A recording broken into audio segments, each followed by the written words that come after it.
What if I saw prayer as less of a command to follow and more as an invitation to commune with Abba Father? See, it allows me to read the scriptures differently. Because when you look at a scripture like Colossians chapter 4 and it says, never stop praying, you're like, what is of my life? Never stop praying. You mean I gotta be in a room all the time, 24/7? Like, I just want to go to Chick-fil-A sometimes and get us some fried chicken. Come on, somebody. Like, I can't live my life just praying every single moment. No, you're still seeing it as a command. But what if we were to look at this as an opportunity to commune and connect with God? I want to help you today because oftentimes we read this verse as a command that we need to follow, but in reality, it's an invitation for you to commune with the Father. And what you quickly realize as you read through the scriptures, because that's another thing, right? You think it's a command because what you do is that you read the scriptures, and what you quickly realize is that prayer is not an occasional experience. Prayer is a consistent practice. See, but it's not a consistent practice because you're trying to obey a command. It's not like a diet. You know what I mean? Like, oh, I can't eat that cheesecake. That's not what prayer is. Oh, I'm gonna pray today and I'm gonna feel good about myself because I ate spiritual broccoli. You're still looking at it as an obligation and as a command. It's not an obligation, it's an invitation to commune with the Father. And this is what you pick up on the pattern of the scriptures. You see all the believers, watch Acts chapter 2.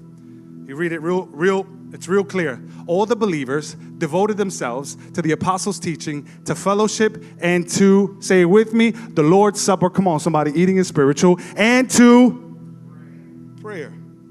1 Thessalonians chapter 5, verse 17, it says, pray without ceasing.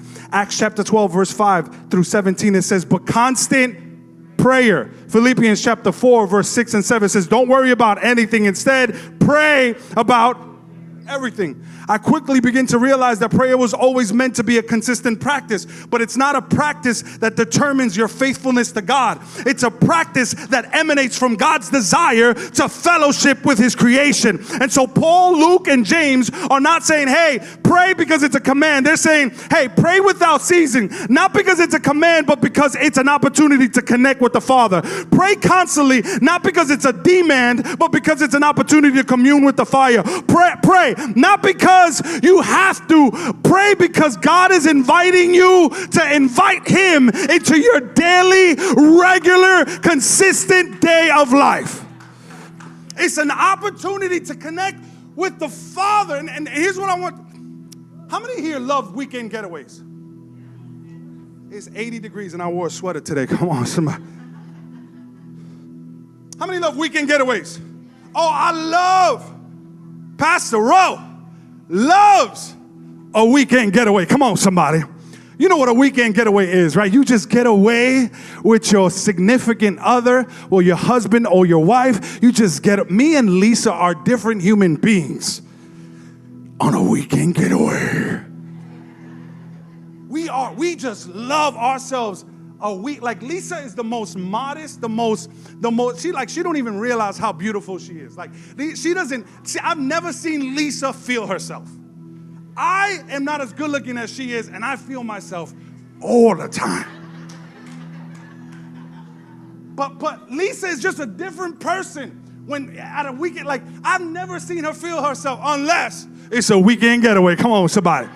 She can't even walk by a mirror. She'll be like, hey, Ro, all that is yours.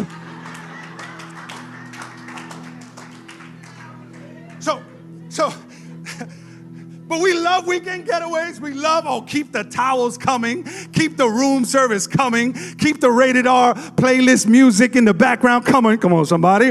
And so we love ourselves some weekend getaways. But can I be honest with you? Weekend getaways don't make our marriage. Can I tell you, our marriage doesn't survive from weekend getaway to weekend getaway. It's actually in the everyday, regular, ordinary, what may seem as mundane relationship that we have with one another, with connecting with one another, with becoming one with one another, with being intimate in relationship with one another, that actually make our marriage. I want to be honest with you, church. God doesn't just want to be a weekend getaway experience with you. Can I be honest? God doesn't just want to be a weekend destination vacation with you. God doesn't want his relationship with you just to be the kind of relationship that you show up on a Sunday morning experience to get away from all the havoc. God says, no. I don't want to just be a weekend getaway. I don't want to be a vacation destination. I don't want to be an Airbnb. I want you to bring me to your address. I want to be your mailing address. I want to live with you. I want to commune with you. I want to get comfortable with you. I want to take off my shirt. It's what he's saying. Like, I want to connect. I want to connect with you. I don't want to just be a weekend getaway.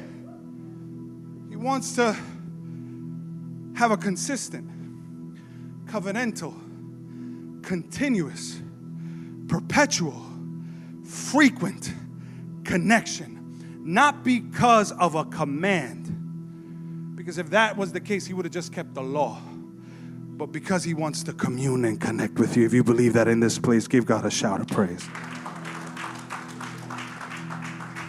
Hey, thank you so much for watching this video, and if you'd like to watch more like it, be sure to subscribe so that you won't miss anything we release. You can also hit the bell icon so that you'll be notified as soon as we do so. And if you'd like to watch our live stream service every Sunday, all the information is in the description below.